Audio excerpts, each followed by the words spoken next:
very different mindset coming in as a 5th round pick versus the number 2 overall pick and number 3 overall pick in Zach Wilson and Sam Darnold. So I love the mentality of this kid.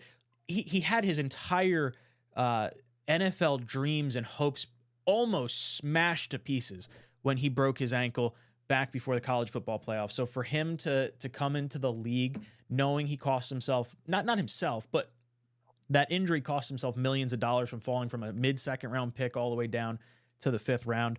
I think he's going to be humbled like immediately on that. I've mentioned the whole Jermaine Johnson thing. Obviously, he's a big fan of Jordan Travis. I think coming into the locker room gives you like a little bit of street cred or cachet with the other guys in the locker room. And then my biggest thing for it, you can IR Jordan Travis, I think, at the end of training camp, and you can carry those 2 quarterbacks so that way you save yourself a roster spot and you truly give Jordan Travis a redshirt year. I had some people asking me like, well, what happens if A-Rod coming off an Achilles gets hurt and Tyrod Taylor, who's never been like the model of perfect health in his career? It's like, hey, it's quarterback 3. We're running the ball, baby. Like, I'm not concerned. If we have to go down to quarterback 3, the season may be in the crapper, and it's all the more reason to let this kid sit and not just like, I don't know, go through the ringer. I really like the Jordan Travis pick. I think there's a lot of intangibles there. I think I saw some tweets earlier today that this kid has a similar Jalen Hurts style of leadership where guys kind of gravitate towards him, where I didn't really get that with Zach Wilson. And you see, Zach kind of expected to save the franchise. And then Zach also, like, when he got traded, there was no players defending him. It was very, the silence was deafening, if you will. Yeah. So I love the Jordan Travis pick. I gave it an A+. Greenbean, I want to go to you. You gave it a B+. How you feeling on that? Well, I'll tell you why. I actually, as you guys know, this was the quarterback I wanted too. So it's just the craziest draft. And it was even later than we could have gotten him, which I thought he was a 4th rounder all day. We got him at pick 171 in the 5th round.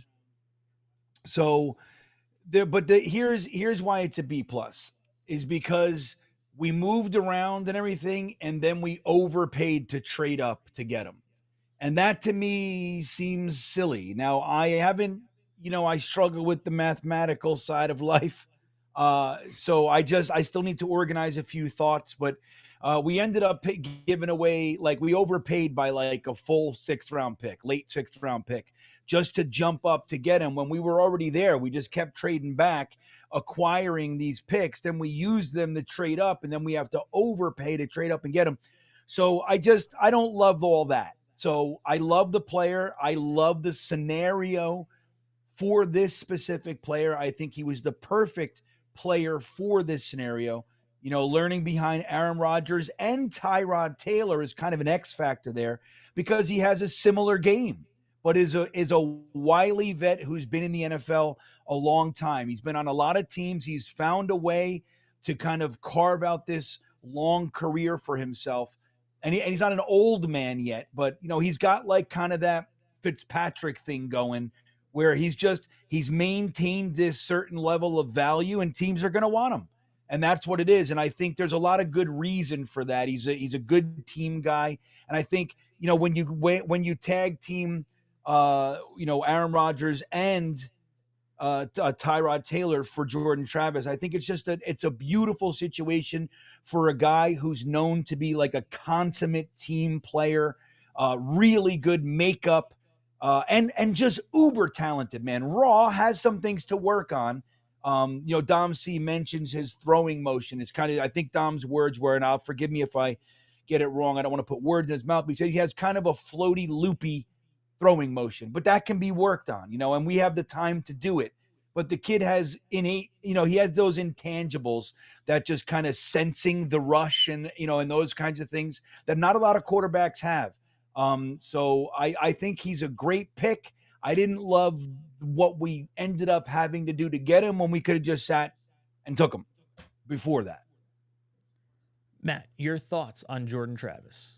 And if you haven't already, could you add Isaiah Davis, or Greenbean, could you add Isaiah Davis to the poll question? I am very happy that the New York Jets took a developmental quarterback. I think it was something that they needed to do. And the three names that kept coming up were Spencer Rattler, Michael Pratt, and Jordan Travis. I was okay with any of those three guys. The Jets spent the most time with Jordan Travis and Michael Pratt, so I thought it would be one of those two guys. And I thought both Pratt and Travis were fourth-round picks, and both go well after the fourth round, late fifth round for our guy Jordan Travis, and Michael Pratt, I believe, went at the top of the seventh round. So a long wait for him. But Jets needed to do it. You sit him behind Tyrod Taylor and Aaron Rodgers for a couple of years and just hope for the best. Best case scenario, he turns into your long-term starter. If not, maybe he's a cheap backup for you for the time of his rookie deal, and it's a win-win. If it hits, that's great. If it doesn't hit, what's the difference? It's a fifth-round pick anyway, and I think it was a wise choice to go that route for the developmental late-round quarterback. What's up, guys? Matt O'Leary from Talkin' Jets. If you liked that video, please make sure to subscribe and follow for more New York Jets content.